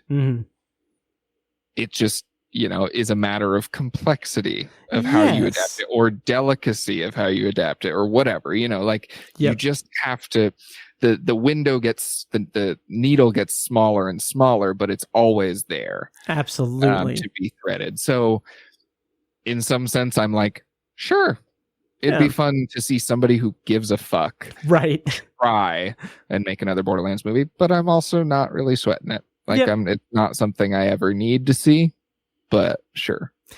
I think that is very beautifully put. I would agree completely. I don't need to see it. I think if somebody announced an anime, I would be like, you know what? I'll tune in for that. Sure.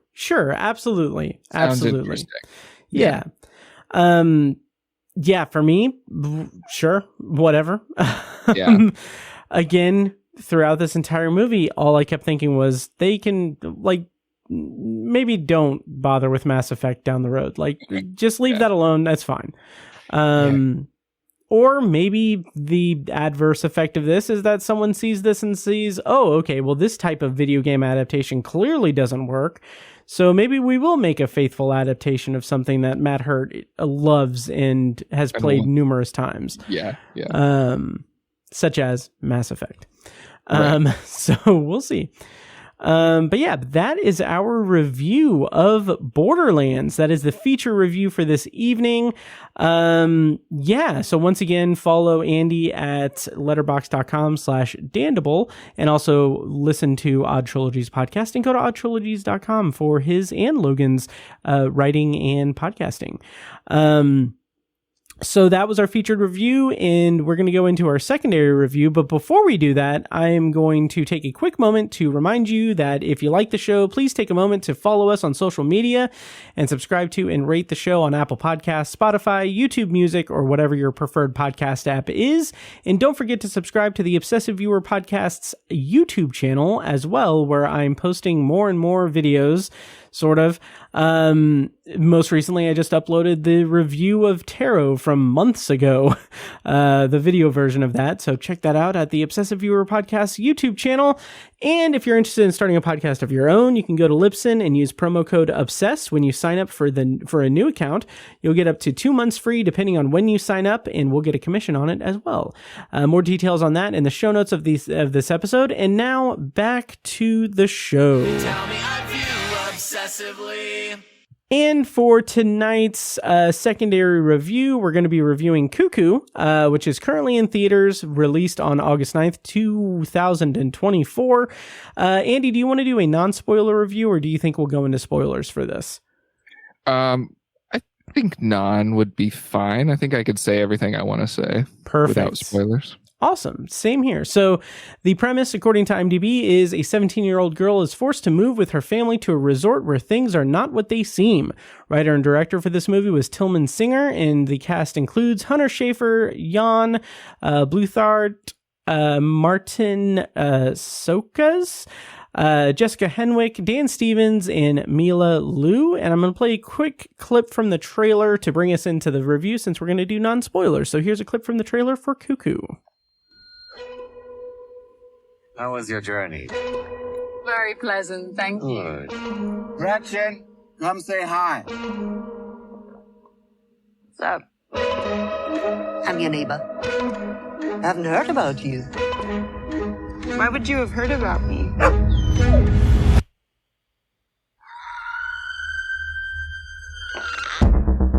How would you like to come work for me at the resort? This happens sometimes. You look like you don't belong here. Why is there nobody working the reception after 10? I want you to lock the doors and wait for me. I will come pick you up right now. All right. So the secondary review, non-spoilers. Let's talk Cuckoo. Andy, how did you feel about this movie? What were your expectations going in, and how did you feel about the movie overall? Well, I do just want to say up front, hearing you say the read the premise, like the little synopsis.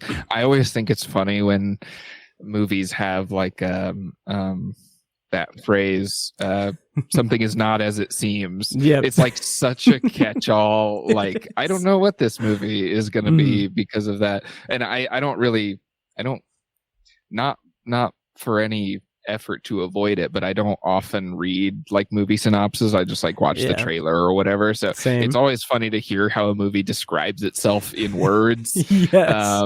Where it's just like, she goes to a resort and things are not what they seem. Yeah, it's very much cool. Oh yeah, much that would not sell me on the movie at all. Exactly. Much like the Borderlands premise, where it says a mission to save a missing girl who holds the key to unimaginable power. Like, right, yeah, very vague, so generic. But no, what did you think? I enjoyed Cuckoo. I wouldn't say I loved it. I wouldn't say I was blown away by any part of it. But it was a solidly compelling, kind of messy, fun little thriller. Yeah.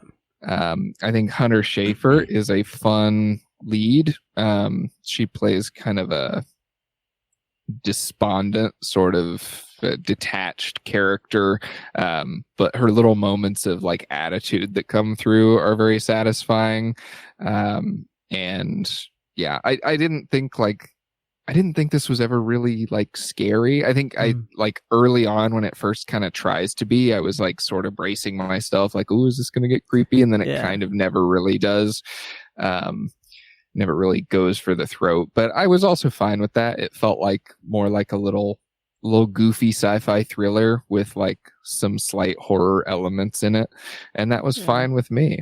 It's a good time. Yeah. I had a good time with this movie as well. It didn't blow my hair back or anything. It wasn't terribly scary, like you said. I think that it utilized tension well enough. But it kind of really lost steam for me during the kind of like third act surprises, and like as it's kind of getting more sense of why things are not what they seem, I just kind of got a little more detached from it. But there's some really cool imagery. I know that the trailer kind of heralded it as like really good body horror. I didn't really get the sense of it being a like strong body horror experience. Yeah. Me neither.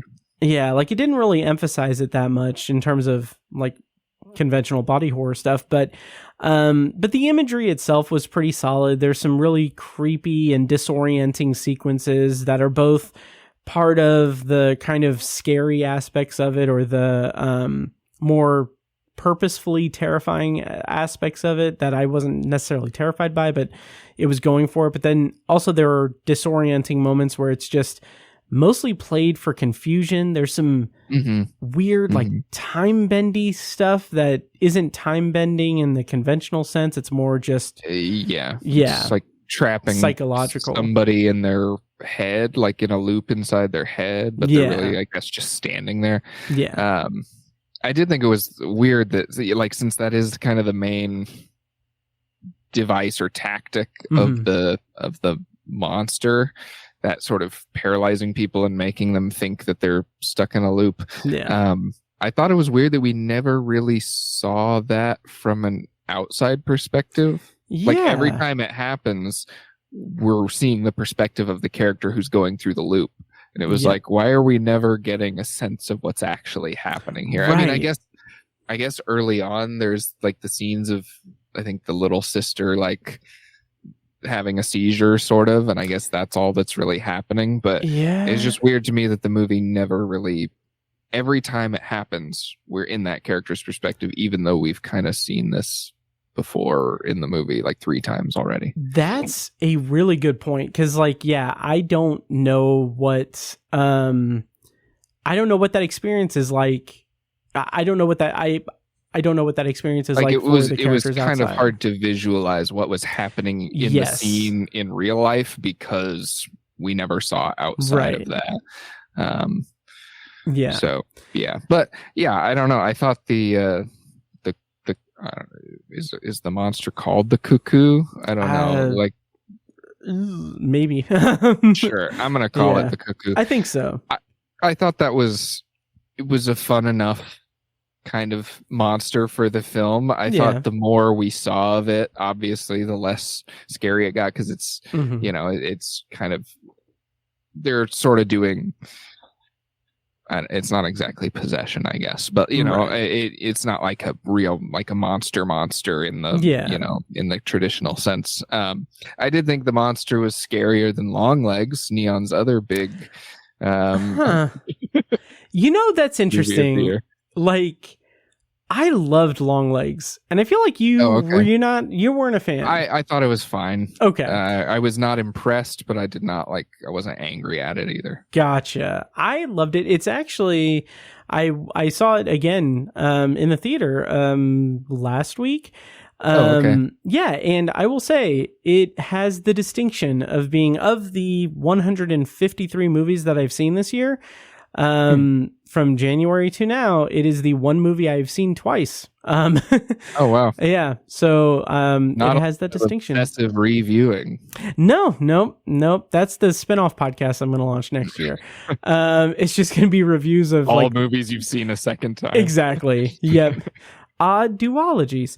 So and it's just one movie twice. Yeah, exactly. So I'm not gonna make that joke. It's tired. I was gonna make a Star Wars joke, but anyway, Cuckoo.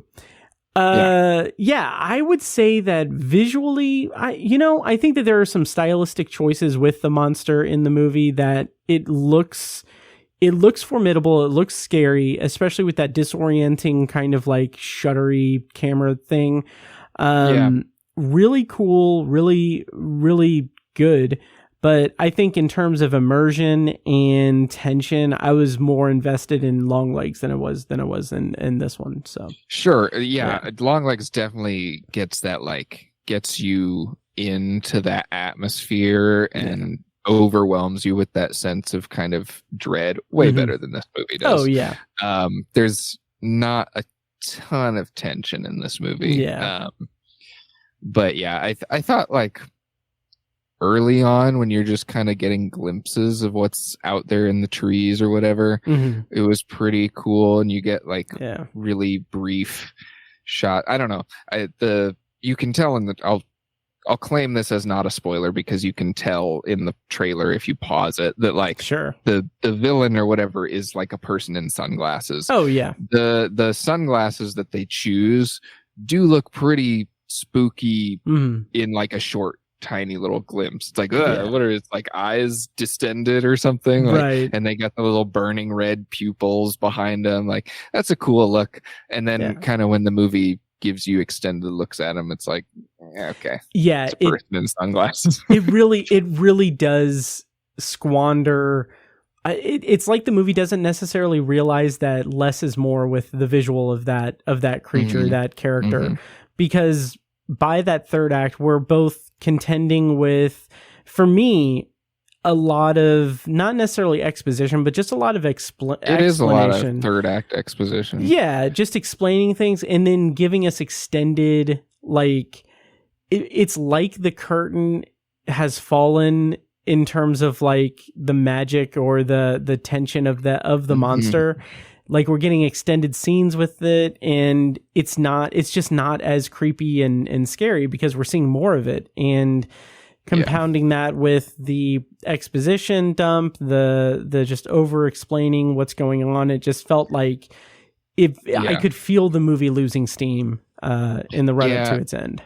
It's weird how the third act like tells you, like I kind of checked out when they were explaining what the experiments and stuff were all about, and it was weird that like, okay, we're getting this dump that is kind of making me glaze over, and at the same time I also don't feel like it's really being explained in a way that is satisfying to the questions I had. Like I still don't understand. I still didn't understand like why it was being done or how exactly it worked or anything. It was just kind of like, oh, what if people were like cuckoo birds? I don't understand. Yeah. And it's funny, I don't know if this is necessarily a Neon thing, but like I saw some interesting correlations between that and Longlegs. Like Longlegs in the third act has a lot of explanation and just kind of hammers us with a lot of exposition about what the deal is. And like, and yeah, that movie does a better job of explaining it, but Cuckoo, like you said, to your point, it really, like it wasn't like I was confused. It wasn't like I thought that I'd missed something. It was like it intentionally didn't give us the full context of what was happening, specifically to try to, I don't know, keep the tension going. But by then it's like... But it doesn't really like elicit any more questions from the viewer. It's just kind of like, oh, I guess we don't get to know that information. Exactly. Cool. Exactly. Moving on. Yeah. Exactly. I had seen let's talk about Dan Stevens. Yeah, that's a highlight, I think. Yeah, I think he is a delight in basically anything I see him in. And him doing the like German accent here, it was fun. It wasn't as over the top as I thought it would be, but it was still It was interesting. I liked it because it wasn't like, oh, he's silly because he's German. Right. He was just like weirdly present at moments when he shouldn't have been present, or like interrupting moments at really perfect times. And yeah, I thought he was a lot of fun. Or like he would very quickly kind of shift. He'd be on one track and then he'd be like, okay, anyway. Yeah, absolutely. So yeah, I like when Dan Stevens just gets to be a silly freak. So that was fun. Yep. And he's having a good year. Also, he was in Abigail. He was great in that as well. Yeah. And wasn't he in the Godzilla Kong? Oh yeah, that's right. Yeah. Oh my God, I forgot about that. That's kind of like 3 weird caricatures. Yeah. Yeah. Oh, absolutely. Man, he's having I wonder if he has anything else this year. That's a good question, because I am constantly curious about what my most watched actors will be at the end of the year. Because I'm anal retentive about that. But Hunter Schafer as well was awesome in this. Yeah. Like, I like her more and more. Mm-hmm. Like the more I see her. I was really disappointed she was in Kinds of Kindness for like 2 seconds. Oh, really? See, I haven't seen that. Yeah, she has one scene in that movie, and she's just stands there topless, and that's kind of the scene. All right. It's like, all right. There you go. Earn that paycheck, I guess. Yeah.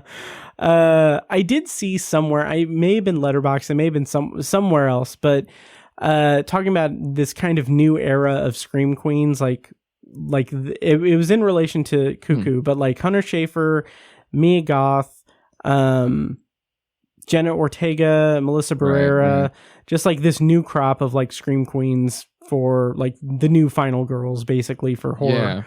I don't know. I just thought that was an interesting thing to bring up. Yeah, and I mean, I think, all of those people are good actors. Yeah, absolutely. At least in those roles, or in the roles that they've played so far. Right. I've really enjoyed this wave of feminine horror leads. Yeah. And not to discount the masculine either. Like Dan Stevens, he's on his way to be a Scream King. So yeah. Hey, he's been at it since The Guest. That is very true. Yeah. Man, he's awesome. So anything else we can talk about Cuckoo in this non-spoiler secondary review? I'm trying to think. I mean, yeah, like you said, is pretty visually cool. And I liked like I don't know if like is the right word, but like the sound tricks that the movie did were effective and kind of disorienting. Yeah. The kind of reverberation fluctuation thing going on from the Cuckoo. That was cool. That was also a part of it where I didn't feel as grounded in the knowledge of what was happening. Like I just kind of went with it. To not say anything in spoilers, but yeah. The movie is pretty liberal with its like own rules on how that stuff works, because it's like in some scenes the monster's not even around and it's making this noise loud enough to affect everybody in the vicinity, and other times it's like, oh, if you put your finger in your ear you're fine. It's like, okay. Yep, it's a little fast and loose with that for sure. I did think that there was a little bit of a missed opportunity with the movie, that like there's a lot of Gretchen, played by Hunter Schafer, calling her mother's voicemail or answering machine. And like, I feel like there could have been maybe a little bit more emphasis on the kind of fish out of water, like stranger in a strange land aspect to that character.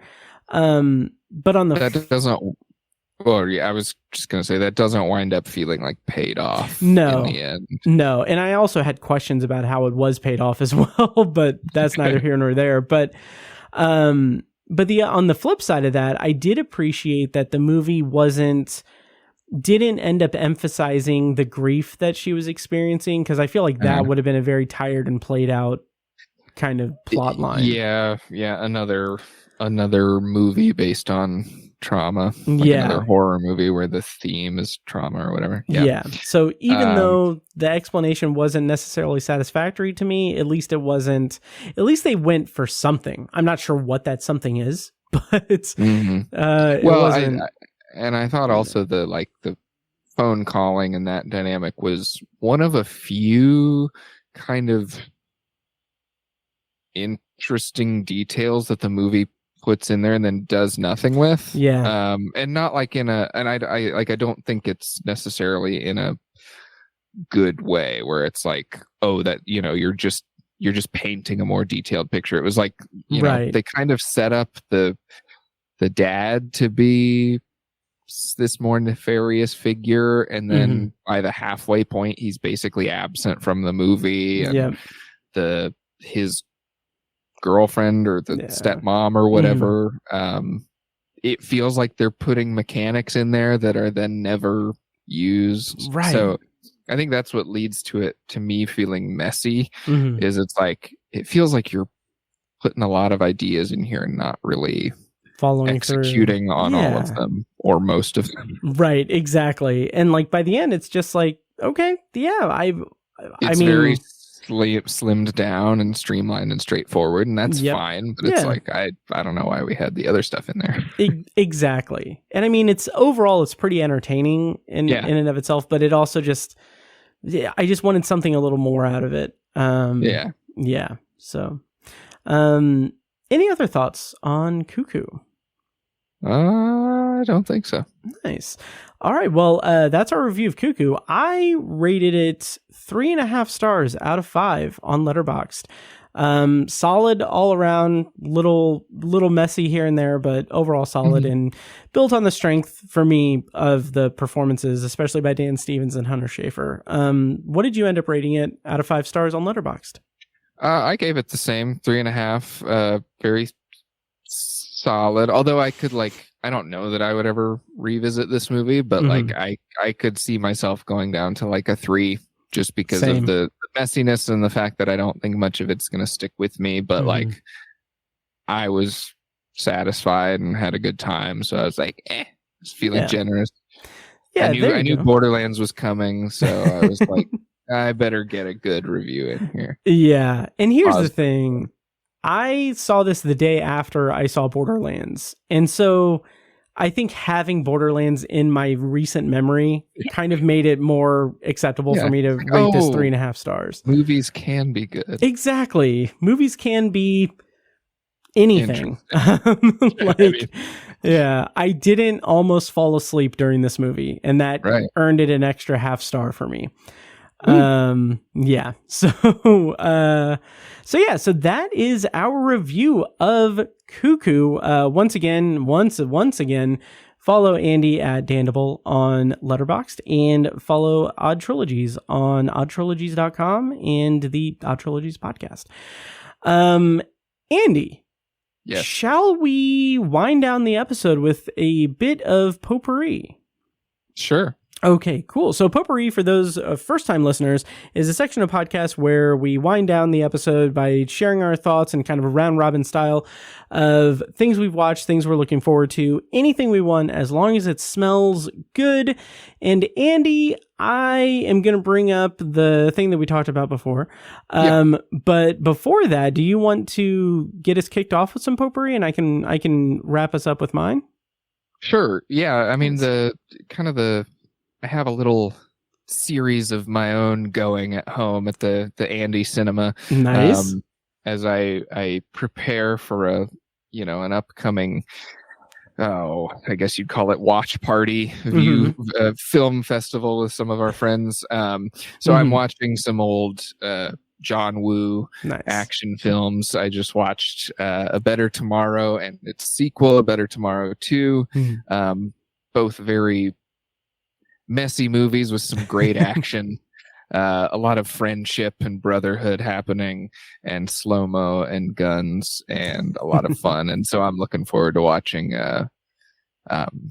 Bullet in the Head and Hard Boiled and The Killer. Yes. Those are what I have on the docket. I am very excited for you to watch those. I talked about that specific lineup of movies in episode 415, in an extended potpourri episode, way back before Tiny was a father and when he was on the podcast.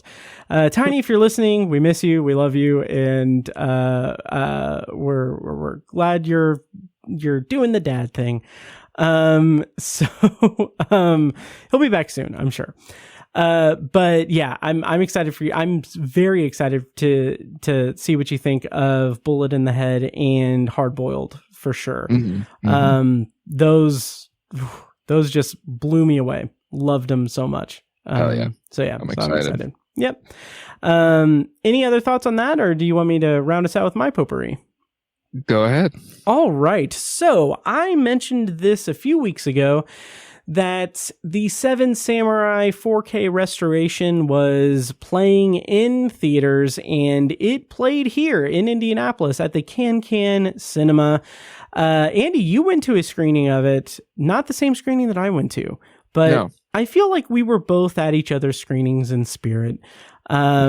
So well, we've been with each other in Samurai Cinema for a good part of the year now. Exactly. Episode ever since episode 426, where we talked about Shogun and Samurai Cinema Potpourri. So I feel you over my shoulder every time I pop in a samurai movie, and you stroking your long imaginary beard. Yes. And nodding and saying, yes, this is good when I log it on Letterboxd. Yes, exactly. I do have cameras set up in your house, and I do watch you every day. Okay, cool. Waiting for you to watch samurai movies. But yeah, of course, Seven Samurai is my all-time favorite movie. I every time I mention that, I feel like I need to give the caveat that it's my kind of snobby favorite movie of all time, but I don't think I really need to, because it's not really snobby. It is a perfect movie for me. I love the movie, and getting to see it in the theater in a new 4K restoration was an absolute joy. I went with a group of guys. It was a lot of fun. Nick had never seen it, and I want to say Mitch said that I think he'd seen it in high school, or no, I think Sam said he'd seen it in high school. I don't think Mitch had seen it. I'm not sure, but I will say that at the intermission, I heard Mitch tell Nick, he said, wow, Kurosawa must be a really big Zack Snyder fan. And I felt my soul left my body. Out. Yes. Yeah. But no, I love this movie. Getting to see it in a theater is such a blast, and it's so not fascinating. I use that word too liberally and too much, but it is one of the great movie watching joys of my life that since 2019, I have now seen Seven Samurai in the theater 3 different times in 3 different formats. Like in 2019, I saw it on 35 millimeter at the Art Craft in Franklin, Indiana. Wow. One of my all-time favorite movie theater experiences. I don't know if I'll ever be able to top it. That was the first time. Like, and anytime I see Seven Samurai, it's always like a reflective moment for me. Like, I've seen this movie in so many different formats. I was taking my laptop to work when I worked nights as a security guard and watching the DVD on my laptop. And now I can see it like streaming on Criterion Channel. I can listen to the commentary track on Criterion Channel while working, like with my headphones in, and like.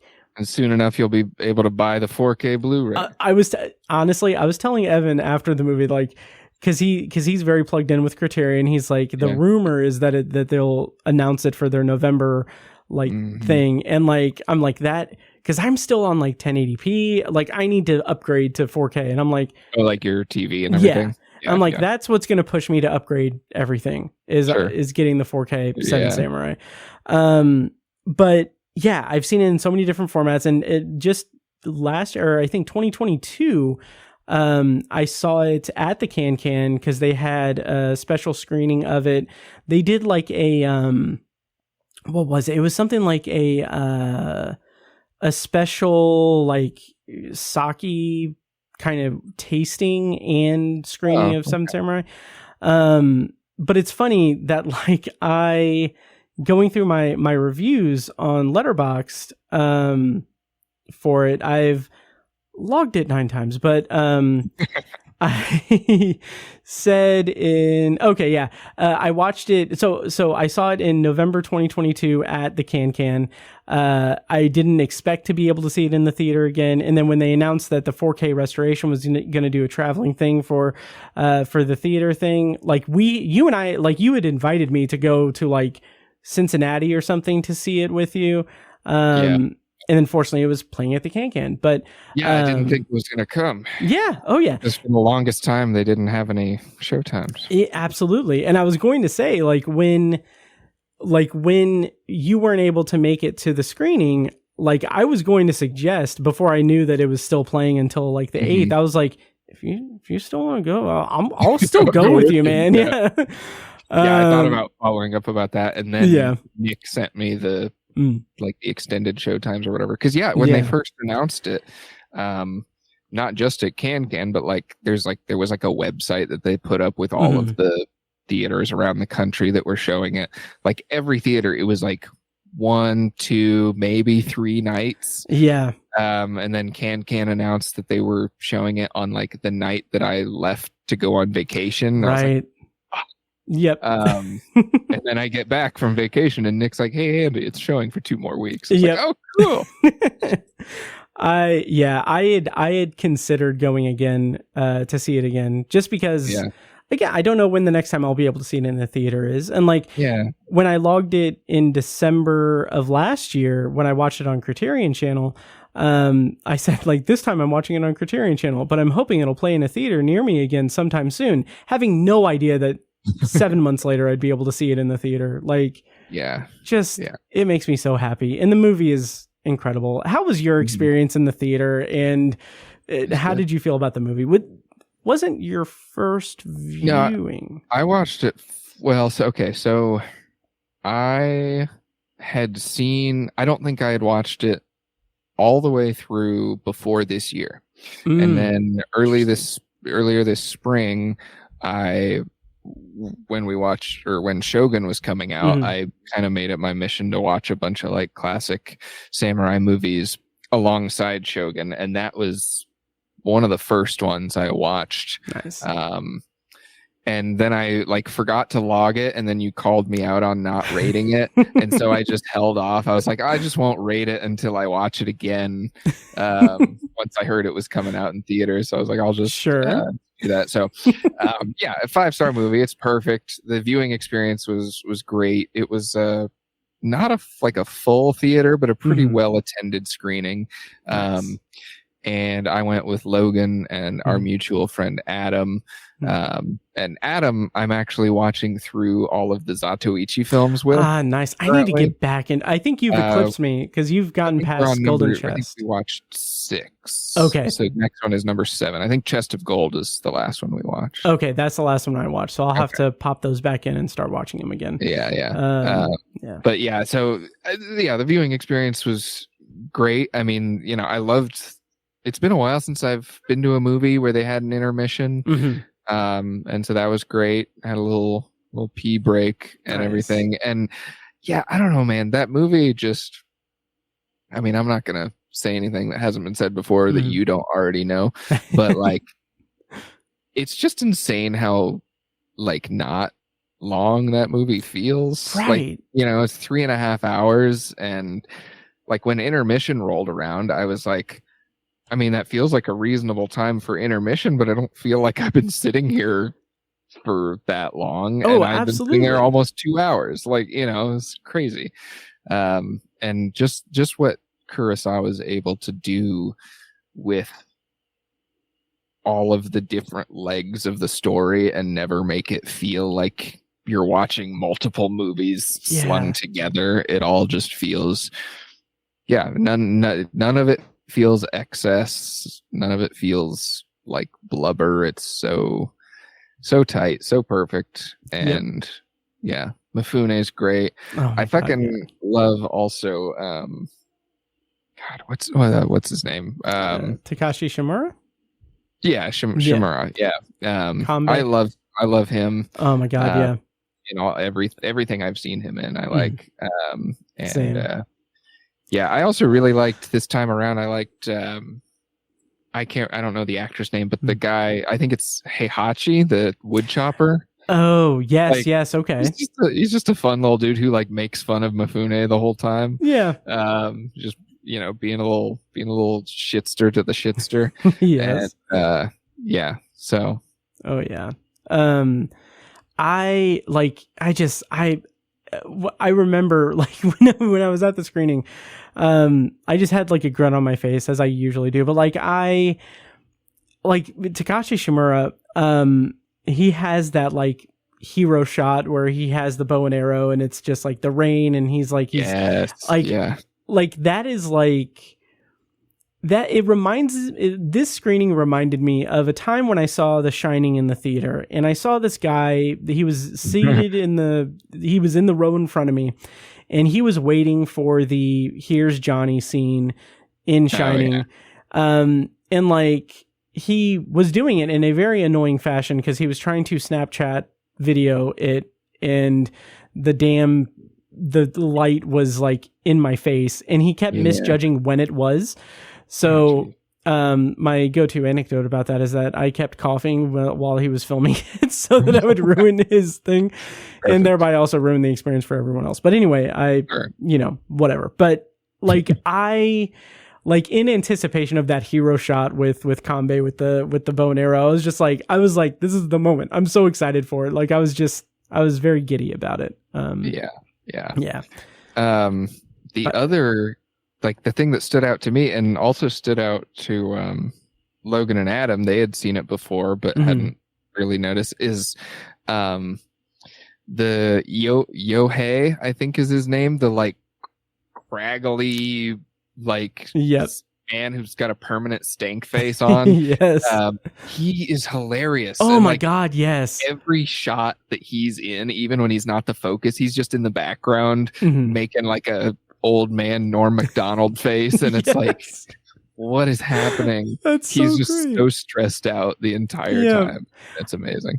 I love it. That's one of the things that I love about being able to see it in the theater, is because like I have seen it several times like over the course of my life, since I think I saw it for the first time when I was like 15 and I'm 38 now, Jesus Christ.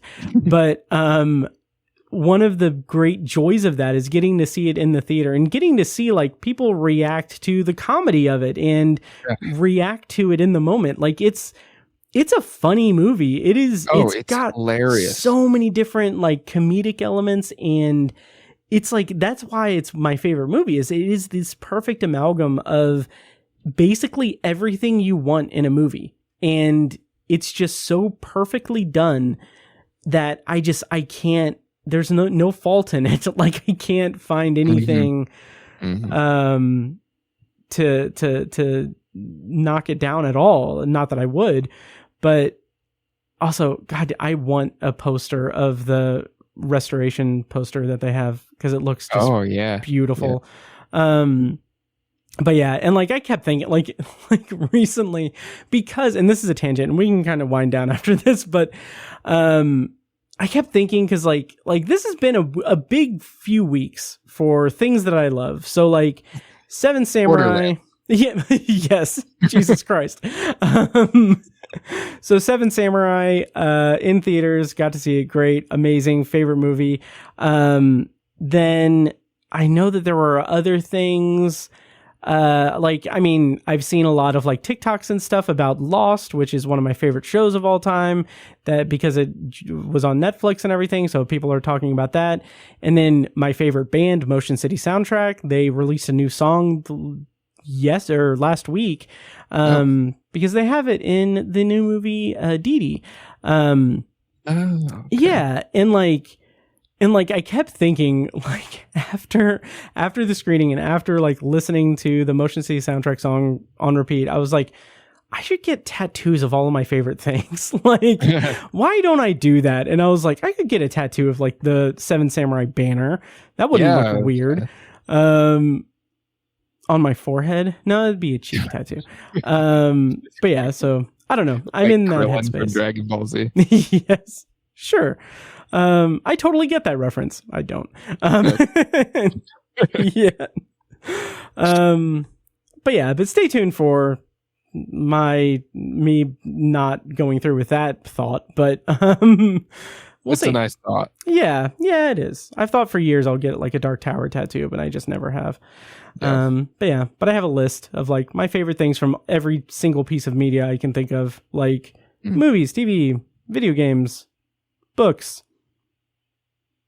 That's it. That's all the things. Yeah, that's all the things. Music, because Motion City soundtrack. Anyway, Seven Samurai in theaters now. If you're near it, go see it. It's amazing. And I'll put it out in the universe. I hope I get to see it in the theater again someday. Yeah, I'm sure you will. Yeah, I hope so. Anything else for Potpourri, or should I wind us down and close out this episode? I think we can wind down. All right, perfect. Well, thank you so much, Andy, for joining me on this episode of the podcast. If you wouldn't mind telling people where they can find you online and where they can find all of your film reviewing stuff and anything else you want to promote or post, like point people in the direction of. Sure. Yeah, if you're interested in the podcast or trilogies or movies that are weirdly connected, check out oddtrilogies.com or follow us on Odd Trilogies or at Odd Trilogies on Instagram and Facebook. I personally am on Letterboxd at Dandible. That's like mandible, but with a D. And yeah, I'm also on Instagram at Not So Handy Andy, but I don't really post a lot of film stuff on there. So if you just like me, that works too. Nice. And Andy, I like you, so I follow you. Yeah. All right. Someone's going to cut this that statement with me saying I have cameras in your house. Right. So that's that. I look forward to the call from the police. Okay, well, that'll do it for this week's episode of The Obsessive Viewer. Links to all of this stuff will be in the show notes as well. But as always, thank you so much for listening, and thank you, Andy, for joining me. It's always a pleasure, and I'm glad to have you on. And yes, for the listeners, thank you so much for listening once again, and make sure to follow the show on social media and subscribe to the podcast on your preferred podcast app. Also, check out Obsessive Viewer Podcast's other shows, Tower Junkies, a Stephen King podcast hosted by Tiny and myself, and Anthology, the Twilight Zone and Classic Sci-Fi podcast hosted by me. Next week on the show, I will be reviewing Alien Romulus and probably Dee Dee for a secondary review. Until then, thank you for listening, and we will see you next week. And thank you so much, Andy, for joining me on this episode of the Obsessive Viewer Podcast. Thank you. And now, enjoy this short clip from a recent Patreon exclusive episode. For the full episode and more Patreon exclusive content, sign up at patreon.com/obsessiveviewer.